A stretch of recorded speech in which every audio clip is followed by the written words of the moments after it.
여러분 안녕하십니까? 대구 경북을 대표하는 시도 때도 없는 뉴스 송보입니다. 오늘의 주요 뉴스입니다.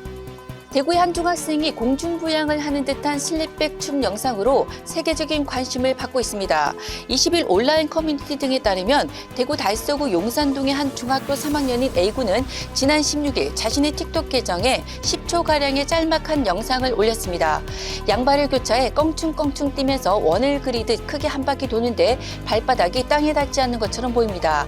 영상은 5일 만에 2억 뷰 이상의 조회수를 기록했습니다. 댓글도 20만 개를 넘어섰습니다.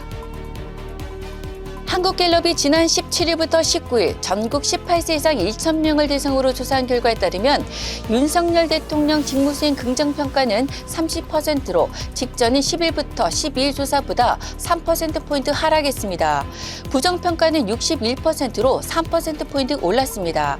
특히 최대 지지 기반인 대구 경북에서마저 잘하고 있다가 45%, 잘못하고 있다 48%로 부정평가가 앞섰습니다. 직전 조사에서 잘하고 있다 58%, 잘못하고 있다 34%를 기록했으나 한 주 만에 긍정은 13%포인트 하락하고 부정은 14%포인트 상승했습니다. 지지부진했던 공공기관 2차 지방 이전이 내년 4월 총선 이후 본격 추진될 전망입니다. 정부 고위 관계자에 따르면 공공기관 2차 지방 이전은 수도권 공공기관들이 자신들의 자산을 매각해 각 지역 도심의 기존 건물을 임대하는 형식으로 이전할 것으로 보입니다. 특히 비혁신도시를 대상으로 공공기관 이전이 추진될 수 있다는 관측도 내놓았습니다.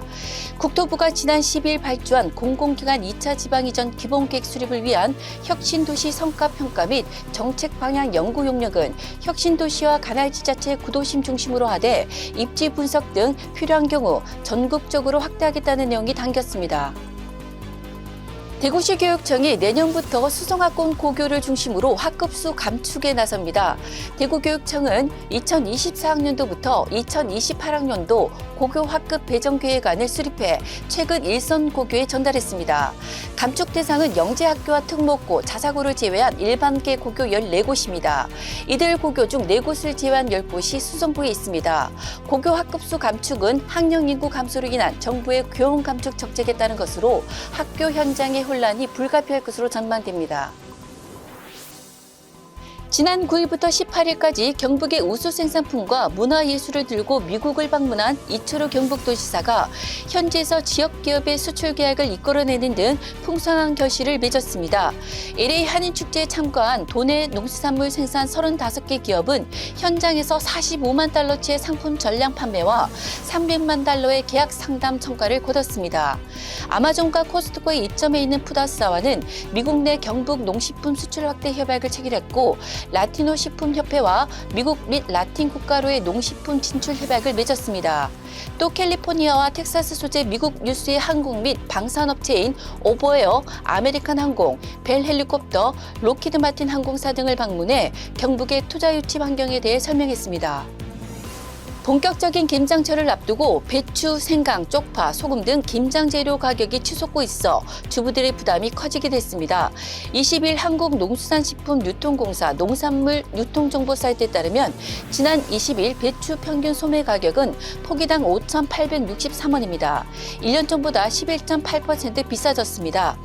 대파는 같은 날 기준 1kg 3,867원으로 1년 전보다 18.1% 비쌉니다. 쪽파는 1kg 9,052원으로 1년 전보다 24.0% 올랐습니다. 생강은 1kg 15,633원으로 지난해보다 74.9%나 치솟았습니다. 소금은 9월에 17.3%나 뛰었습니다. 주말에 반짝 추위가 찾아왔었는데요. 들쑥날쑥한 기온 변화에 감기 걸리기 쉬운 요즘입니다. 23일 대구와 경북 지역은 아침 기온은 쌀쌀하겠고 낮 기온은 선선하겠습니다. 이번 한 주는 깊어가는 가을을 만끽하기 좋겠습니다. 다만 건조특보가 발효 중이니 산불 등 화재 예방에 각별히 신경 써주시기 바랍니다. 미세먼지 농도는 대기 확산이 원활해 보통 수준을 나타내겠습니다. 지금까지 10월 23일 월요일 영남일보 시도 때도 없는 뉴스였습니다. 다음 시간에 뵙겠습니다.